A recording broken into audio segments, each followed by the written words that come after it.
Good evening, everyone, and welcome back to the Monday assessment by the View from the Medway Fancast. It's Halloween, and after this last month, we have most definitely, as fans, been in for the most frightful, ghoulish time. Can November get better? We can only hope that things improve. Talking of Halloween, I am pleased to be joined this evening by Warren. Sorry, I have to laugh there. Reviewed by Warren. He hasn't made the effort to dress up, but he just looks that way. I'm also have a pleasure to be joined this evening by James, Odd Hussey, and lastly, but by no means least, one half of the brilliant ME7 podcast, Mr. Owen Stanley. How are we, gents? Okay. Good evening. Very good, mate. Thank you. So it's been a bit of a week, hasn't it? Somewhat. Enjoyed it. You've enjoyed it? Yeah. Has it been nice? Yeah, very good, very nice. Coming back from the county ground with a point. What more could you want? Cool. I know, right? So we will just get straight into the Views news, and we will talk about the stadium tours, Newport 2-0, and injuries. So the stadium tours for me, absolutely fantastic. I think it's a really good initiative from the club. What are your thoughts on it, Owen? I don't know how long it would take. Probably, I think the pricing is quite good for it from what I've seen. I wouldn't do it myself. For the pleasure of playing at Priestwood a couple of times, I've seen sort of the behind stuff. I would say it's probably more worth doing now than it was a couple of years ago. There'd be a lot of cobwebs around. But no, I see the people taking photos with the trophy, the League Two trophy from when we won it. Mark Bonner's Player of the Month award trophy, and they've got to go on the pitch as well. It's a nice little thing. Didn't expect it to really become an initiative, to be honest. But I think as long as it stays popular as it is, I don't think it's a bad idea at all. It's a nice extra bit of revenue, and especially for the younger fans as well. If you're a parent and you're trying to bring your kid into supporting Gills and learning a bit more about it, then that's probably the perfect sort of target audience for it as well. Yeah, I think it's absolutely brilliant. Like, what do you think about it, Warren? Yeah, I'd love to see all the rusted nuts and bolts of the Brian Moore's headstand and reasons why it can't be used and how it's going to fall down if suddenly some team wants to bring more than 1,000 fans. To be honest, it's a good initiative for young people to have a look around the football ground, have a look at them, get involved, have a look at all the trophies we've won. And just literally have a look at the changing rooms and everything else. It's good. I thought with 15 quid was a bit expensive. I thought with 10 would have been a fairer price, but each to their own. If you want to go and you want to pay, you pay. If you don't, you don't. To be fair, mate, you didn't even want to buy a beer away at Doncaster. So anyway, James. Yeah, I think what is there to dislike about it? I think it's a good opportunity for, like you said, the younger fans to get into the ground and see behind the scenes. One of my earliest Gills memories is doing a stadium tour with my dad, and I remember being going back a long time now, but I remember being really amazed at it all and really wide-eyed and seeing behind the curtain sort of thing, as it were. I think it's great, and I think it's a really, really good incentive. I don't know how much revenue it's going to bring in, but, let's be honest, it's not really costing anything other than one staff member. Yeah, great. All for it. Fair play. So we will just move on. I don't think we have anything to talk about because we don't really care about Swindon that much, but, we just few facts, I guess, if we have to, out of respect and all that. Founded in 1894 by Reverend William Pitt of Liddington. League Cup winners in 1969, beating Arsenal 3-1. And this is the one that I like the most. Most goals conceded in the Premier League with 100 in 93-94 season. So, anyway. We will then go on to our lineups. So we've got Jake Turner, Jaden Clark. Hold on, that's gone a bit funny. Sorry, lads. So Jake Turner in goal. Then we had a back five of Jaden Clark. Oh, and Jaden Clark apparently, because I didn't change that name. Anyway, so sorry, Shad. Max Hamer, Connor Masterson, Romeo Hutton. We then had Ewan Williams, Timmy Dieng, and Ethan Coleman, Ollie Hawkins, and Jacob Wakelin. And then the bench of Joe Bode, Josh Andrews, Amani Little, Luke Ashby Hammond, Johnny Williams, Jack Nolan, and Mr. Marcus Wiley. It then lined up, and it's quite blurry, isn't it? So we played in what are we thinking with this, lads? Because I was quite confused with it to begin with. Is it a 5-3-2, or is it then expansive? I'm not 100% sure, James. What do you think?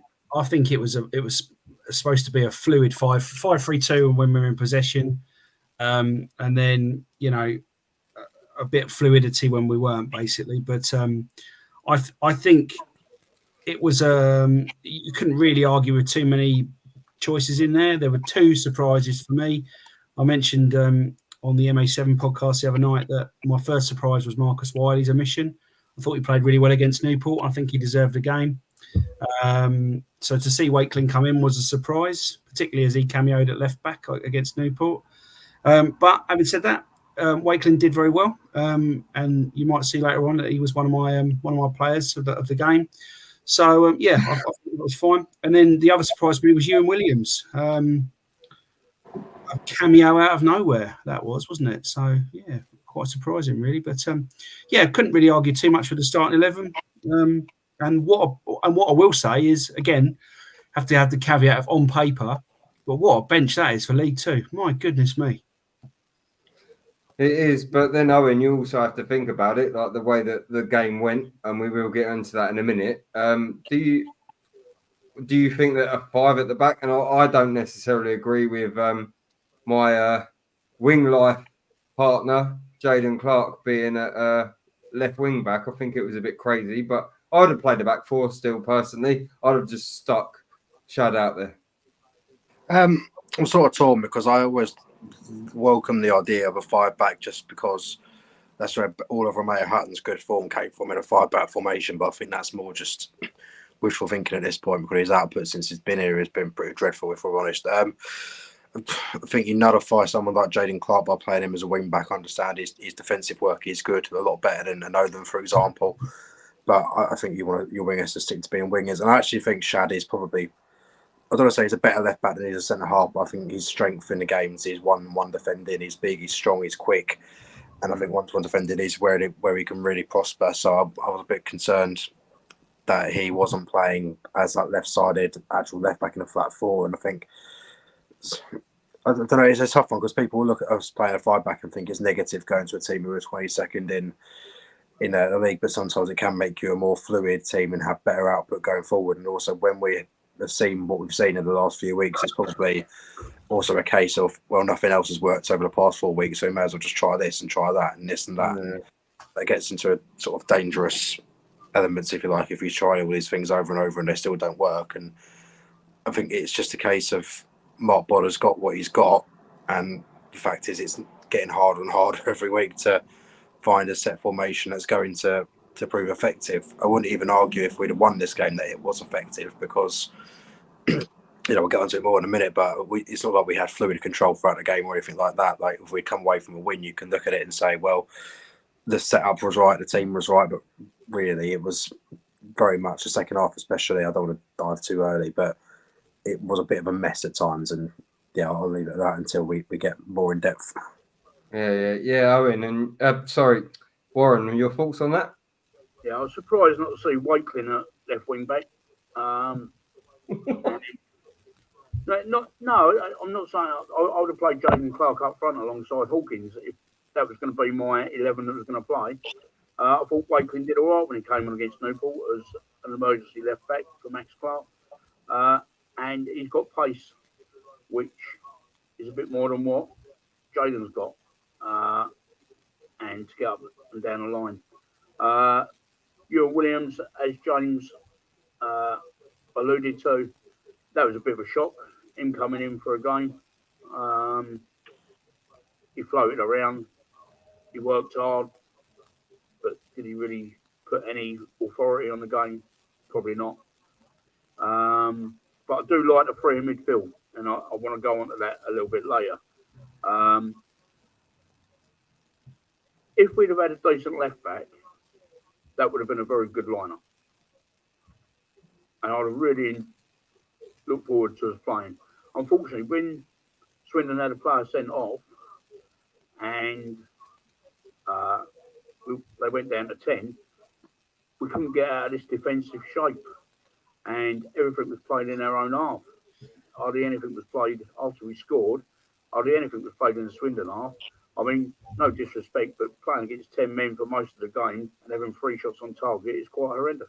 Yeah, it was, but we will start obviously at the start of the game. I think Swindon had the most of the possession in the first 5 minutes, and then on the 10th minute, it was I looked away at the time. I was watching it on the box, and I looked away, and then all of a sudden it's a yellow card, and then it's a red card. So, James, what did you think of that, mate? It's just a rush of blood to the head, wasn't it? Actually, oddly enough, it reminded me of Ewan Williams' tackle against Cardiff in the Cup, which he got sent off for. Very, very similar. Just a rush of blood. I don't think he goes in to hurt the player. I think he's just overexcited. Early part of the game. Maybe the occasion got to him, I don't know. But it's a rush of blood to the head and absolutely the correct decision. Very dangerous tackle. It's got to go. Yeah, so I guess then, Owen, after that, we had a couple of good chances. I think Hawkins hit the bar and then it kind of fell to Wakeling, and then come back to Hawkins, and nothing really happened, mate, did it? No, I think from the history of this season so far, we might have been better off if it was one of our lot getting sent off, to be honest, because we seem to perform when that happens. There's a lot of frustration that's in this game, and then there's a lot more to get into as we go further on. But up until the actual goal itself, you naturally as a fan, and if we're able to do this, we look at the game and think, down to 10 men in 8 minutes, they'll be shell shocked. I was going to say their manager, their coach, whoever it was at the time. Although I just see clips of Ian Holloway running down there doing it anyway. But you'd think their absolutely game plan, it's gone out the window straight away. What do they do? And you have to, as a team, you have to sniff blood at that point. You have to take momentum. You have to go forward, and you have to take the game away from them as quick as you can. And we did that when we got the goal, but we didn't do it afterwards. And that's my biggest frustration and biggest issue with this game. And I'll come on to that a bit later on. But yeah, the period between that and the goal was just not much, to be honest. I don't know. I can't go too in depth. No. It's a good goal. It's a good goal we score. I think Jacob Wakeling does really, really well, and puts it on a plate for Dieng. Can't miss. And at that point, like you say, we were looking dangerous. That Ollie Hawkins really should have scored with that chance earlier, but we go 1-0 up, and then, like you say, it just stops. It just petered out. I thought we hadn't got to the goal yet. Sorry. I'm so keen to get the highlights. You see, that's what. It's all right. James is just pushing the agenda right now. So anyway, co-host. I'll shut up now. Apologies. Anyway, Warren, have you got anything to say on that before we move on to the? Well, we've got to the goal, so we might as well just move on to the second half in a minute. Yeah. I mean, we move on to the second half. It was absolute a nothing second half. I didn't see any get up and go amongst our team. And when you go as far forward as their goal, which probably was the only highlight of the game that any TV company would have shown, players just jogging back, people not picking up players, allowing crosses to come in, not making tackles. Story of the last 6 games, in my opinion. But you then have to, I'm sorry to interject, but you have to think, right? They have gone down to 10 men on the 10th minute, right? We've then looked really positive after that. I don't think we looked positive before that. We looked positive after that, right? We've then scored a goal. We then come out in the second half, right, and died. Like, we looked like the team that had 10 men. It's unacceptable for me, and I'm sorry, and I am going to have a bit of a rant. It's unacceptable for a Gillingham team that's supposed to be this team that are going to get promoted this year, this team that are going to do this, right? To come out in the second half against 10 men and play like you are the ones that have 10 men is absolutely unacceptable. Kris, I know you interjected me there, but I'll interject on you. This team ain't going up. Agreed. This team is good enough. Yeah. Right? Yeah, Owen, do you not agree? People can disagree with me. They can tell me all the players that we've got, and when Dak's back, the Messiah's going to get us promoted. Absolute twaddle. This team has not got the fight in them to win a promotion. And I'll quote Roy Keane. Roy Keane put out a tweet today, right? And he said something about good teams have players that are motivated by coaches, and great teams, players motivate players. This lot can motivate themselves to get out of bed. Yeah, Owen? I have to answer the question. Well, it's no coincidence that, ever since Lewis Walker left the football club, we've been on a downward spiral. No, I don't think I can commit to a yes or no answer yet, because it is the case of football is what it is, and you saw the examples of Doncaster last year at bottom of Christmas made the playoffs. It can change, and I'm not using this at all as a caveat for Saturday or the past few weeks actually, but we do have massive injuries. I don't think injuries have anything to do with what happened on Saturday, but there are still a lot of players to come back into this squad who are guaranteed starters. Our two midfield players, our two starting midfielders, neither of them played on Saturday or didn't start. We are indefinitely better when it's Robbie and Armani.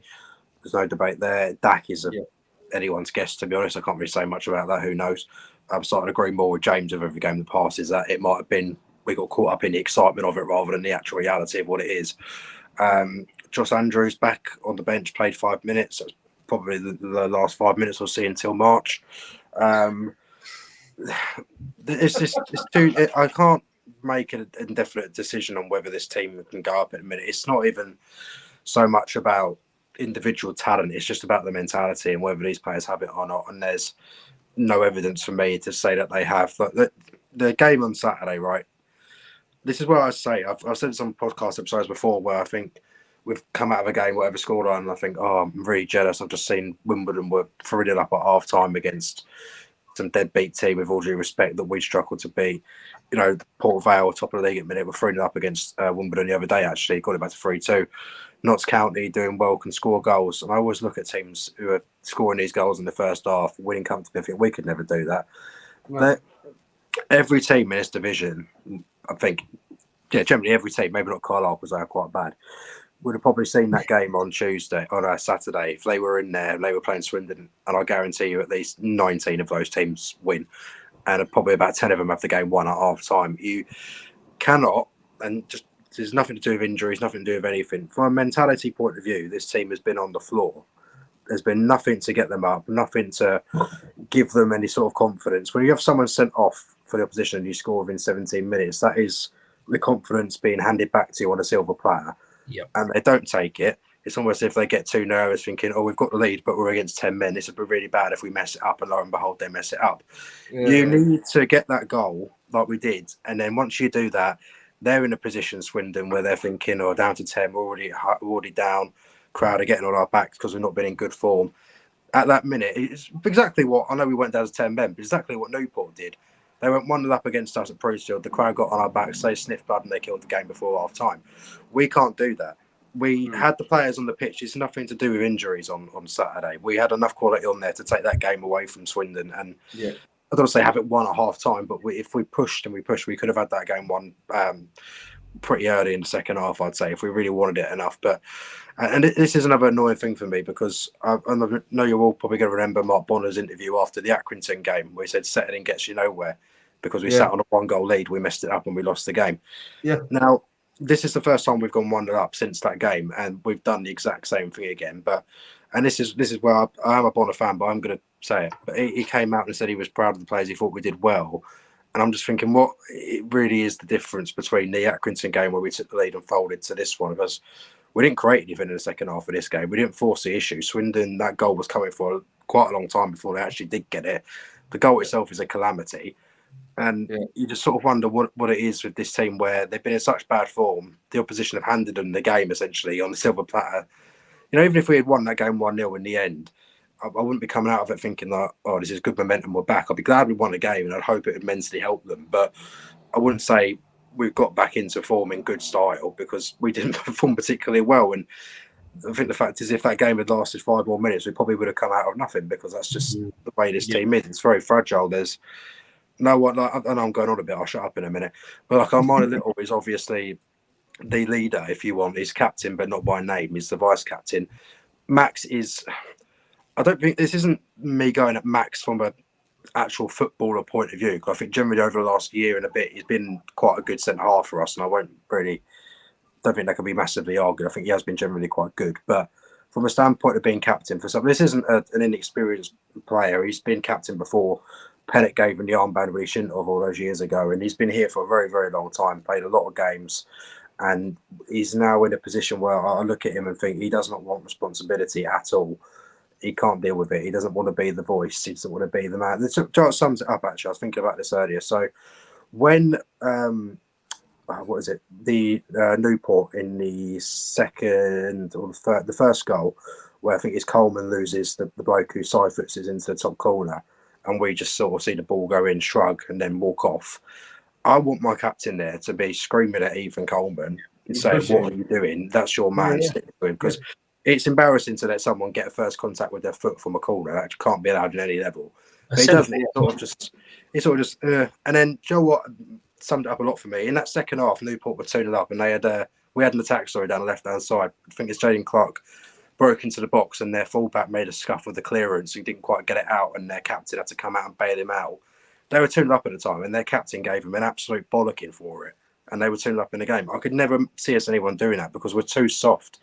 I don't know where the personality is. You can't rely on Armani Little. If you look at teams that get promoted and what we've done in the past, Stuart Nelson, Adam Barrett, Charlie Lee, Dion Burton, leaders throughout positions in a row, right?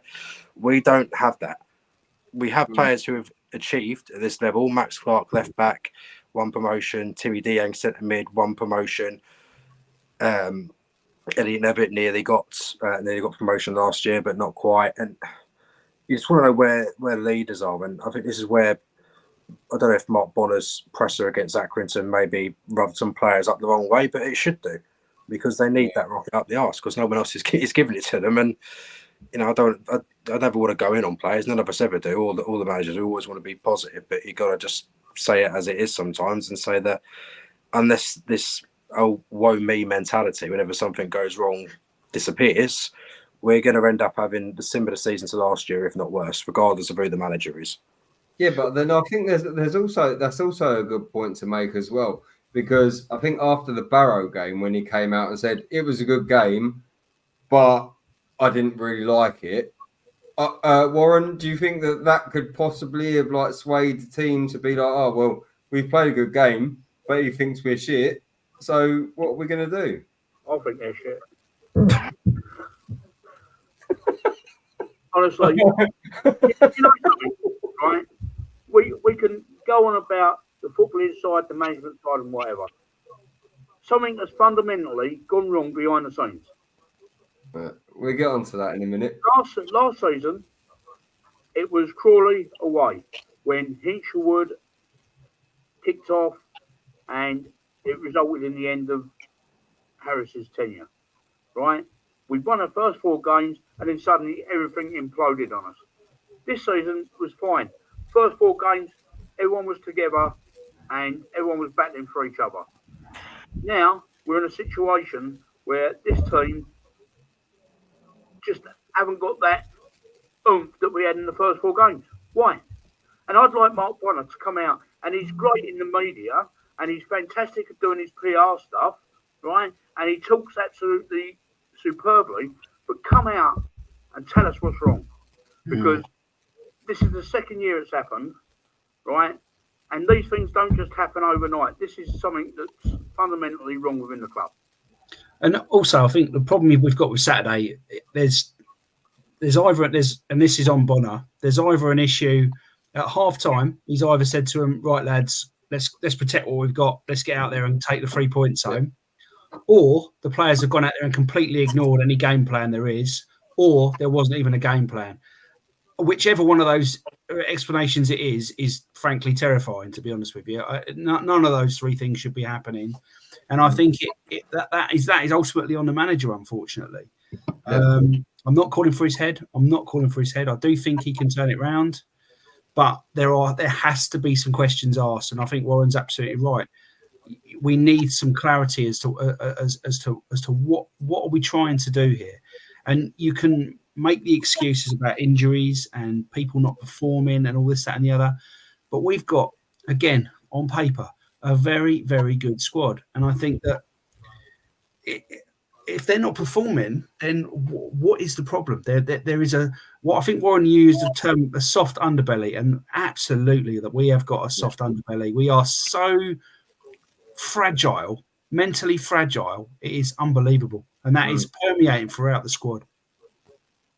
Yeah, I think personally, I'm gonna put it down to, and everybody loves what I'm gonna say next. A little bit of recruitment, maybe. The only reason I say that is purely because there cannot be 3 managers in a row that are absolutely terrible at getting the recruitment right, getting everything right. So for me, the recruitment, and I'm not putting this on the players necessarily 100%. But they're trying to put square pegs in round holes to an extent. 3 managers can't be wrong. They can't. It's possible, but it's very unlikely. So for me, it is literally there is something wrong fundamentally within the club. I'm not putting it on Brad. I'm not putting it on Shannon. But I think that them 2 people that are in charge of recruitment need to either check themselves or leave. And I also think it's quite poignant, and I will point out that the week before last, both of them were at a football game with Paul Scally having a laugh and a joke, and Bradley Duck was there and everything else. Like, how disrespectful do you feel that is for the fucking owners?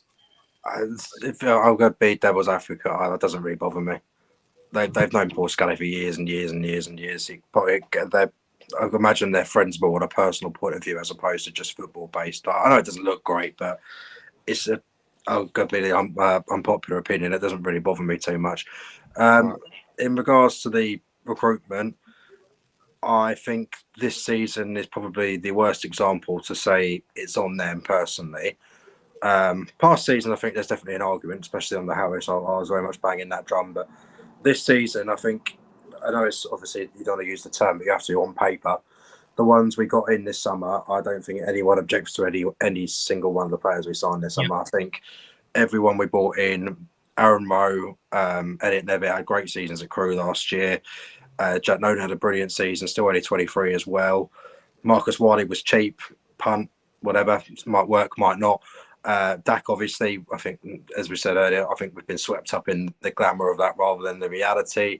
Jacob Wakelin was heavily endorsed by Dan McAnthony, albeit he's not really played in his position at all this season, other than a few games. And I think the players we've got in terms of individual quality on paper, again, from what they've come from, I don't think I've got a problem with any of them from when they first signed in terms of would I have taken them? Yes, for the vast majority of them. The only thing I would say is we didn't sign left back, and we didn't sign someone with vast experience of this division, probably best suited to be a centre half. And I minded it, well, of course. No one made too much of that when we signed him. Look what he's turned out to do. So I think in the past, I think Hessenthaler and Jacket can come under a lot of scrutiny. You know, they're obviously, you go back through the Alfie May saga, the non-existent saga of Deepa Akinyemi that was started and ended by Stu. And we missed out on that proven goal scorer. But then we looked at Levitt's stats on our season and thought he could have been that guy. He hasn't turned out to be yet. Obviously, we'd love it if we had a second half of the season which completely blows it out of the water. But I think you're given the tools by recruitment and then by the board to the manager and then the team to build something. And I think over the past couple of seasons, I know people don't think Clemence's window was that good in terms of what he was given. We paid a fee for both Andrews and Hutton, so he was backed. And managers do have the final say on transfers. I don't really get the idea that people think someone would just sign a player and say he's in your team now. And the manager would be like, "Oh right, who's that?" I think that's more likely in the Premier League. That's the whole point of a director of football, though. So he signs the players, and then they've just got to coach them and stuff like that. So I want to touch on what you just said, actually, Owen. Like, okay, I'm not the biggest fan of Clemence. I really wasn't at the time, and I'm probably still not now. But he's been given an injured player, and then Nichols has gone out the door, right? We've then got Hurtado, who may or may not have made a good signing, but he's not really been given anything, especially when Josh, Walker came in as well, who turned out to be absolutely terrible. Like, do you think that he was shot like as Stuart Lewis? And I hate quoting what Stuart Lewis says, but he could kind of be right in the fact that we've kind of given him a Tesco's club card, and then this summer Bonner's been given free rein to do what he wants, and we've still not done it. I think there's a big obvious caveat to that, in that you can't sign free agents in a January window, which is what most teams go for initially off the bat. In the summer, you look at players who are out of contract and go from there. Nevitt was out of contract, for example. Jack Nolan was, but we just had to pay a tribunal fee, for example. I don't think so, because I think if he was that let down, he would have not been able to sign players on fees. You know, Hutton's another one of those where we signed him and everyone thought this is going to be a great signing, just what we needed. Again, hasn't worked out. Josh Andrews is... I think everyone had questions about that one. We realised he was injured when he signed. But again, the managers do have the final say on these things. It's not the case of they're just brought in without their acknowledgement. They have to say, yes, I'll take him. And it was also part of his decision to let obviously Bond now, I think he's at Southend and they don't like him very much, go. And also Tom Nichols go. He is part of those decision making. So it works both ways, I think. Tom Nichols is looking like a really poor decision, letting him go out the door. I think, we ended up keeping Hawkins. We let the wrong Mansfield player go, as far as I'm concerned.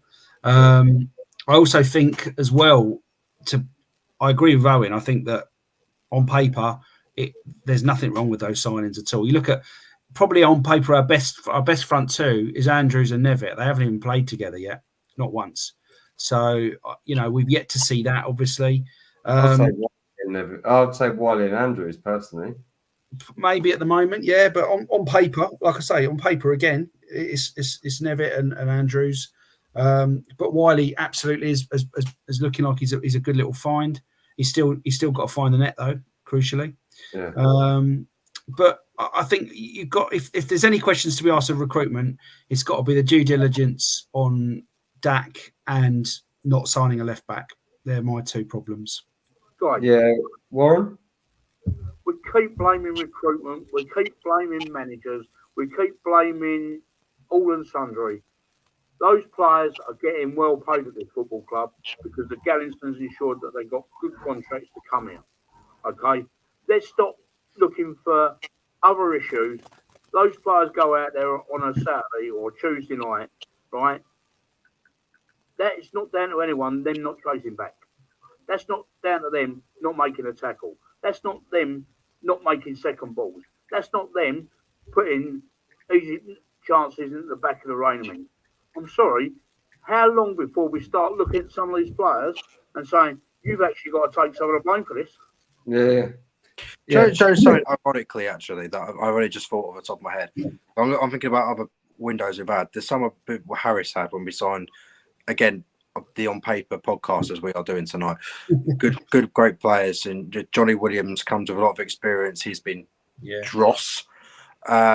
Max Clark, good experience, won a promotion. But I think generally, because it doesn't solve the problem, but in an essence, it sort of covers two blocks that were missing, experience and a left back. I think letting Scott Malone go might have been an error. Yeah. No, I think Malone had down tools by that point. I wasn't against letting him go at all. What do you think? Yeah, I think so. I honestly, I thought that when Neil Harris left, but then some of the performances in the second half of the season, namely the goal that he scored against Sutton, I think he was only one of the only ones that was trying. I think I say that more like I wasn't disappointed that he left, but he does have qualities when he's on it of and be an actual player left. If we'd signed an actual left back in the summer, I wouldn't be thinking about it. But just one of those pots in bed, really. I don't know why. I was thinking about the players who signed that summer. Bring back David Tutonda. That's what I say. bring back. Let's go, Dave. Let's go, Dave. Dear, oh dear. Oh no. So anyway, we're just going to move on. We can carry on talking about this throughout this, but we move on to our man of the matches, and I think it's quite overwhelming, really, other than Warren. So Warren, we will start with you, mate. Right, so I picked Ollie Hawkins. It could have been Wakelin. It could have been Hutton up until the goal.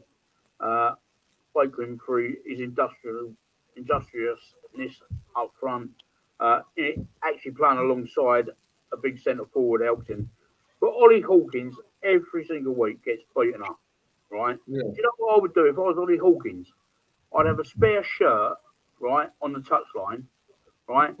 And every time these players, right, grab his shirt and try and rip it off his back, I'd literally pull the shirt off and say, "You want it that bad, you can have it." Right, go and get a new shirt on and see what the referee does. All right, he might get a booking, but it's got to the point now, he gets fouled every week. Now, I thought it was a good focal point on Saturday. He gets manhandled. And I'll go back to us being having a soft underbelly. When do you see Masterson, Ogie or Amar actually doing Hawkins what other teams do to Hawkins? We don't. Right? They want to go up fairly for the ball, and they want to play nicely. Nicely don't win anything. Just like paper. Paper never win. Teams on paper never win your football leagues. Right? It's people's actual will and that heart that wins your leagues. Yeah. Mentality as well, isn't it? It's all about mentality. Like, I think Ollie Hawkins is very... I don't care where he plays. He always tries his best. He doesn't necessarily play his best, but he tries his hardest. Yeah, he does. And yeah, I think, James, do you think? I think it's a good shout. It is a good shout. He played really well. He was my man in the match against Bradford the other week. He played really well against them as well. He's he is. You know exactly what you're going to get with Ollie Hawkins. If he plays in defence, you know what you're going to get. If he plays up front, you know what you're going to get. Yes, he gets manhandled every single week, but he doesn't complain. He gets on with it. And yeah, I'm pleased to have him around. As I said, would I rather have Tom Nichols now with the benefit of hindsight? Yes, I probably would. But Ollie Hawkins, he's here. I'm not going to complain about him. He always gives his all. He's not somebody that you can question has got, you know, any issues with his effort. And of course, we've got to remember he is officially still transfer listed. He was put on the transfer list, and no one could have blamed him or Lapsley to have down tools, but neither one of them have done that. They've both rolled their sleeves up, both got on with it, and yeah, I'm absolutely delighted with what Ollie Hawkins has contributed this season, to be honest. So, Mr. Stanley, considering that me, you, and James have the same, we will allow you to go first with your evaluation of Jacob Wakelin. Everyone was terrible. He wasn't quite as terrible. Yeah, that's pretty much it. I've been asking for. I've been hashtagging free Wakelin for the past month because I want to see him play down the middle because I think he's not been given a fair crack at that so far. Every time he played, I think the Carlisle game, then the long trips, Morecambe and Fleetwood, whatever order that was in. And he played up front in those games, but since then he's been used predominantly as a sub coming on from the left-hand side or as a left wing back on one occasion, hopefully just the one. And I think he is someone that I think will definitely leave in January because given, I remember when we signed him and Beck Anthony said he's someone who'll get 25 goals in his division, and part of the deal for us to sign him was that he would play through the middle and not out wide, which hasn't been happening. And I think he deserves a fair crack. I think he deserves a run of games. He was brilliant for the goal, really strong for such a small bloke as well. Got round his man, perfect layoff to Dieng, who couldn't miss. I thought he had a good impact in the game. I think there's enough there to say he deserves to start. Well, because the next game, I think the Blackpool game will be a bit different depending on the next league game. Let's just say he deserves to play. But then so did Wiley after the Newport game. So the team's going to be anyone's guess, I suppose. But I think, I don't think there's anyone else really for me who is in. I know Dieng scored, but I think Warren scores that, for example. So it's a low bar. But I think that in terms of other players who can match, I'd say Warren's probably on the right track. Hawkins is probably the closest, but other than that, I don't think there's many who come out of that with huge credit, to be honest. No, it was the worst game. I think it's the worst game I've seen from us this season, even though we were 1-0 up and they went down to 10 men. It was just terrible in the second half. We were against Newport. Yeah, we were. Do you think? Yeah. First half, yeah. First half, yes. But then it was a switch, wasn't it? Because we were terrible against Newport in the first half. We were good against Swindon in the first half. And then it switched around and it was the opposite. So I guess it's, I don't know. How do we fix it? We've had two. This is what it comes down to. We've had too many horrible performances this season. Too many. Well, I can only, as I said on the last show, I think we've played well in spurts. We've had like sort of set parts of games where we played well. There's been real heart shown in a couple of games, but the only time we've actually gone out there with any swagger and looked like a team who might think they might get promoted was against Barrow, when we never looked in trouble. We always looked like we were going to win that game. That is the only game this season where we've done that. But then do you not think against Barrow, as I alluded to previously, we played pretty well, and then he slags the team off afterwards and says, "Yeah, I don't think we had a great game." For me, the best game was against Tranmere. Yeah, I didn't disagree with Bunner after that. I think he was just doing that thing where I'm being hypercritical. I'm never happy, and I think everyone knows that he was happy with the 3 points. He wasn't necessarily happy with the performance. I see where he was going with that. I don't think that the players would have taken that badly, to be honest with you. I'm not even convinced that they care that much what Mark Bonner says in the press. I think the new players do, but then we also have to think that 90% of the new players that have come in aren't even fit. They're not even on the pitch. Like Aaron Rowe, for example, we can't even make a judgment call on him because we've not seen enough. Like Elliot Nevitt, I don't even think he's had much of a pre-season. We can't really judge call on him because he's not really been seen enough. Yeah.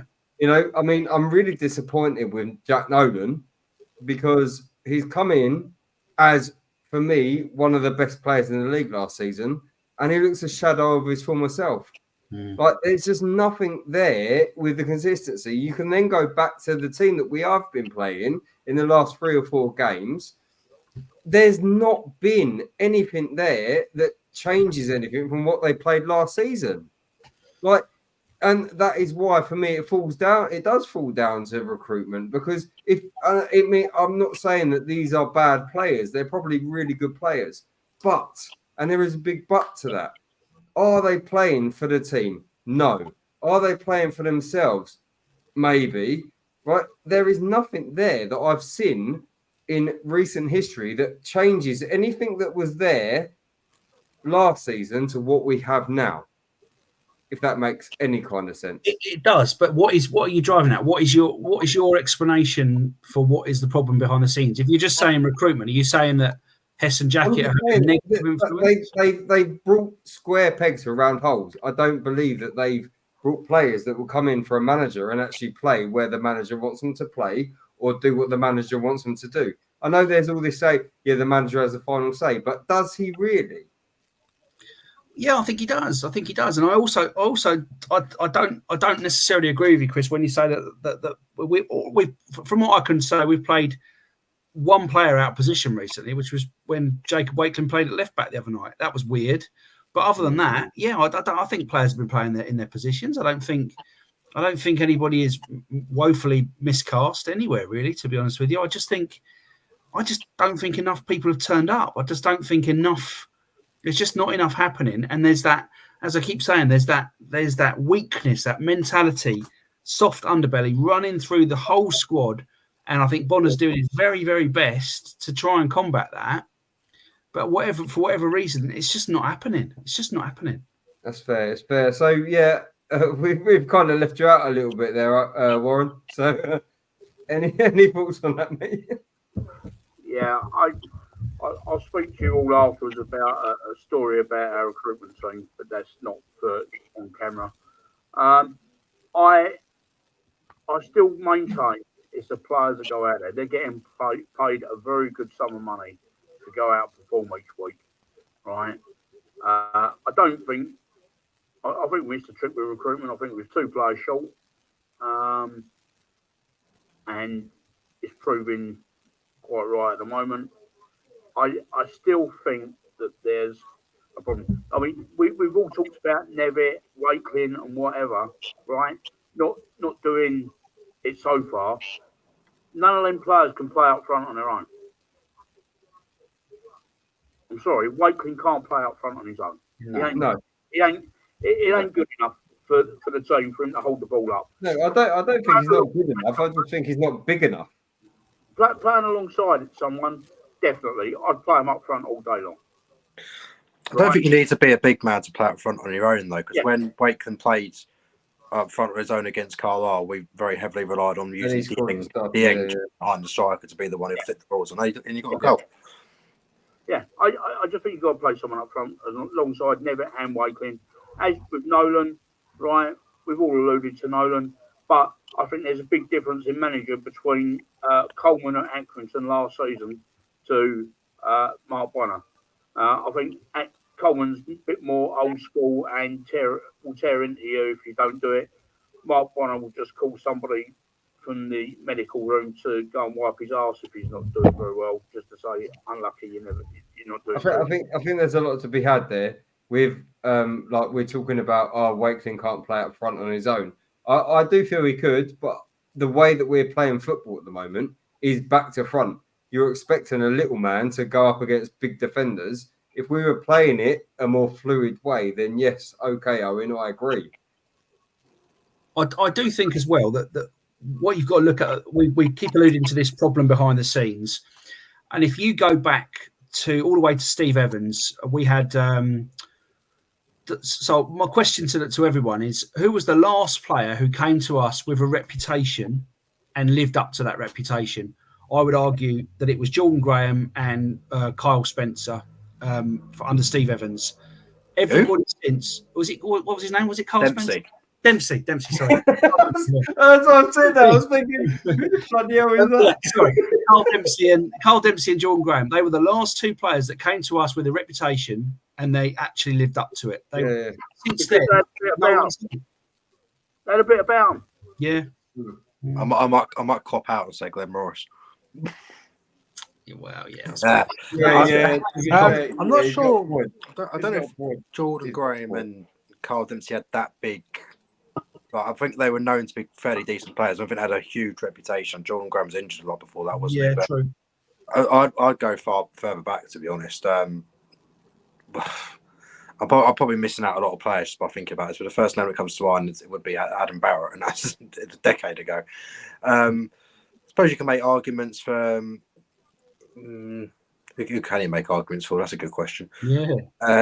This is the problem, isn't it? So have Gills got an issue? We're bringing players in who should be turning up and performing, and we're turning them into whatever we're turning them into. It's Williams is the prime example. Absolutely. Yeah. He should be tearing this division up. He should be tearing this division up. I actually think Dax had a more influential league campaign than Johnny Williams so far this year. Exactly. Right, okay. I'll ask all 3 of you now. When was the best? What was the best striker we had in the last 10 years? Cody. Yeah, had to be Cody because you ain't had anyone else. No, Oliver was. What are you talking about? Verdane Oliver was quality. Casket was quite good. I would kill to have Verdane Oliver in this team right now. He'd be fantastic for us at the moment, I think. Probably would have been gettable as well. Yeah, he might. Yeah. Because I think he did move back up north because of family reasons, but hypothetical and all that. Anyway, boys, we'll just move on and just have a big, massive well done to the 1,105 fans that travelled all the way to that cesspit of Swindon. Were you there? What were you there, Owen? I was at work. Yeah, I think I'd rather be at work and all. Warren? Yeah, I was there. Yeah. Have you had the tetanus yet? Yeah. Can I just say something about Saturday's game? Well, there's two things I want to say. First of all, right, the person who threw the flare into the smoke bomb into the Swindon part of the section of the ground, I hate Swindon more than anyone else, right? But there's no need for that. It's not big, it's not clever, and it don't do anyone any good having that sort of thing in football. The second thing was the racist abuse the Gillingham fan took outside the ground. If we're going to do stuff within the ground about racist abuse, and there's no room for it in any way, shape, or form in life, right, then we do something about it. And for all Gillingham fans, the message from me is stop it. Just stop it. Yeah. It happened in the 80s. It weren't clever then, and it definitely ain't clever now. No. Agreed. I just want to bring up something that only gives us part. The best goal when we were talking about the goal scorer, Tom Eaves, we did forget him. Oh yeah, absolutely. So we need to put a bit of name on Tom. So Yeah, I'd still put Cody ahead. Yeah, I think I would as well. I think my thing with Cody, he was better when he had Akinfenwa with him.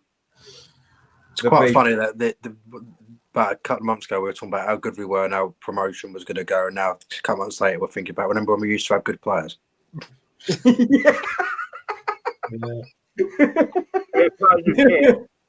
Players who care, yeah. Hope Steve Bruce brings his boots on Saturday. Yeah.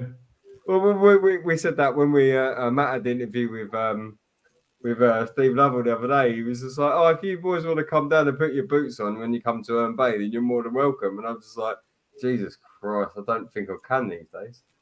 But anyway, I think we're there. So we will go on to a look ahead, and we will talk about Steve Bruce because we are playing them in the next game on the 2nd of the 11th, 24 at Priestfield. So I have to be honest, I'm not a massive fan of the FA Cup at this stage, especially when we're playing the way we are now. I personally would rather focus on the league when we definitely have bigger issues than the FA Cup. So yeah, Owen. I imagine the stewarding would be quite heavy for that game to try and protect Steve Bruce from Stuart Lewis. But there's, I don't know. It's always. I'm sort of torn between. In a sense, it's not a terrible draw because it doesn't go to replays this year, so this we won't have to go to Blackpool on a Tuesday or Wednesday in any case. But it's also on paper you look at it and think the form we're in at the minute, we ain't beaten the League Two side, never mind the League One side. But then it also might be one of those where the players feel a little bit less pressure because it's a game where not that we're not expected to win, but we're not. It is, any sort of result. Yeah, essentially, yeah. So they might feel a bit less pressure and go out the game. But then, in a weird way, if we won this game convincingly, I'd be quite annoyed. I'd be like, "Where was that last month?" But if it's an opportunity to get a win in any shape or form, just to breed a bit of confidence, even if we draw the game and go out in extra time or penalties, at least that'll be a little bit of something. But I think the worst case is not because I'm not interested in going out of FA Cup in the first round or whatever, because not to spoil anything, but we're probably not going to win it. I think the worst thing that can happen naturally is if we get beaten and we get beaten heavily. I don't think that's going to help anything at all. So just try and stay in the game, try and create moments, and whatever happens. Just don't lose the game in a drastic style. Yeah, Warren? I love the FA Cup. Right? I think it's great competition. I think it's a good chance. The draw is crap. I've enjoyed going to places like Burstow, Welling, Brackley, and getting turned over. it's been an absolute joy over the years. I like going to some of these non-league clubs and going away, and that's all part of the FA Cup for me. Gillingham will be Blackpool at home, and so obviously Gillingham play Blackpool hundreds. So I'm glad I'm working this weekend and one that I can miss. So as far as I'm concerned, it's just a free game. So what I will add to what I said, and I'm going to take James's comment from the other night straight back to him. I'd be petrified if we actually did, if we ended up with were playing Maidstone this weekend. Absolutely. Or any non-league side. But absolutely, mate. Can you imagine? Oh, my goodness me. I wouldn't hear the end of it if we lost. My cousin would be absolutely grilling me. So I just want to quickly, before we get on to you, James, I just quickly want to ask a question to Owen from Stuart Lewis, apparently. He's like, ask the question. Question for Owen. Is it something to do with Barcelona? Is it something to do with Barcelona? No. He wants to break Ellison's phone. As you said, the question for Owen, the ME7 podcast described the 4-1 win against Carlisle as a Rolls-Royce performance under Bonner, as opposed to the previous Skoda performances under Clements. Would you concede that the Swindon performance under Bonner was akin to a larder? You'd have to ask James. He said it. I said that. Not you, James. Other James. Was it other James? Yeah, okay. Yeah, Mr. Hawkins, come on. I didn't say that, but I think it was a better performance in that 30 minutes than I ever saw under Clements. Yeah. But that doesn't detract from the fact that we were shit on Saturday. Yeah.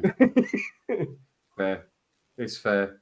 I'd say Saturday was more like trying to drive a unicycle in cow shit. If that answers your question. There you go, Stu. Anyway, we can't do this without Phil's little bit of a input for 20 seconds. So I just don't know what to say. We were doing quite well. Unfortunately, we just didn't create enough chances. We didn't score a second goal, and they punished us. The referee wasn't very good either, and a lot of the calls didn't go our way when they should have done. But all in all, another frustrating afternoon. It's 2 points dropped. That's all I can say. So we always love Phil's faults. We have to put them up. So anyway, again, well, we're quite done well today. We're like literally on 59 minutes. So anyway, guys, Give me something I do just want to add a little caveat to this whole conversation. Announcement that happened on Thursday. I am now a committee member of the Gillingham Football Club supporters club. So yeah, obviously it will have nothing to do with our channel. We are staying independent. There's nothing to do with it. But yeah, I think it's quite a nice little caveat to end the show on. So if you haven't yet, please go onto our group at The View from the Medway on Facebook, X at TVFTM, The View from Medway on YouTube. And please, if you haven't, you probably already have because you probably follow them anyway, the ME7 podcast, which they have great interviews on YouTube, and they also have some great content with their spaces, usually on a Thursday and usually on a Saturday, but it changes sometimes, doesn't it, Owen? Depends really. Generally Thursday, Saturdays, but Thursday, Saturday. Yeah. So anyway, boys, I think we'll wrap it up there. I've been Chris, he's been James, he's been Owen, he's been Warren. Good night and up the Gills.